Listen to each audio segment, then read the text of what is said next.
அது ஒன்றும் கொஸ்டின்ஸே கிடையாது. அதில் பேசாதங்கிற மாதிரி அடிச்சிட்டாரு அவர். 754 ரன் எல்லாம் ஒரு சீரீஸில் அடிக்கிறதுங்கிறது, நீங்கள் சொன்னீங்க 5 மேட்ச் ஆடுறதுக்கு ஒரு முடியல நம்மளால் அப்படின்னு. நீங்கள் பேசுனது பூரா போலர்ஸு.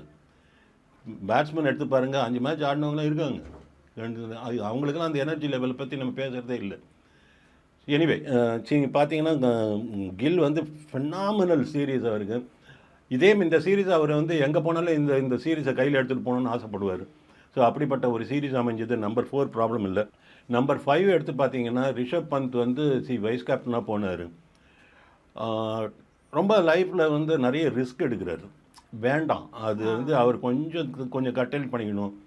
அதுக்கு முட்டு கொடுக்கறதுக்குன்னு அவரை சுற்றி சில பேர் இருக்காங்க. அவர் கேம் அவர் அப்படி தான் ஆடுவார் அப்படின்னா. ரொம்ப நல்லவருங்க, பிக் பேக்கெட் மட்டும் அடிப்பார், அவர் அப்படியே பழகிட்டார், அதெல்லாம் நம்ம பெருசு பண்ண வேண்டாம் அப்படின்னு சொல்லி பிரயோஜனம் இல்லை. அது இருந்தால் அவர் எவ்வளோ நல்லவனாக இருந்தாலும் இல்லை.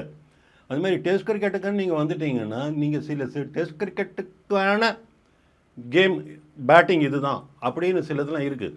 நடுவில் போகலாம், ஒரு ஃப்ளாம்பாயிண்ட்ஸ் நடுவில் காட்டலாம், திடீர்னு ஒரு இன்னோவேட்டிவ் ஷாட்ஸ் ஒன்று ஆடலாம், அதெல்லாம் நடுவில் ஒன்று பண்ணலாம். ரிஸ்க் எடுத்தே தான் நான் ஆடுவேன்னு சொல்கிறது வந்து பர்டிகுலர்லி ஒரு வைஸ் கேப்டனாக இருந்த டீமை வழி நடத்தின்னு போகணும் அப்படிங்கிற ஒரு சுச்சுவேஷன் இருக்கும்போது அவர் பண்ணுறது வந்து எந்த அளவுக்கு இந்த மேனேஜ்மெண்ட் அதை எடுத்துப்பாங்கன்னு தெரியல.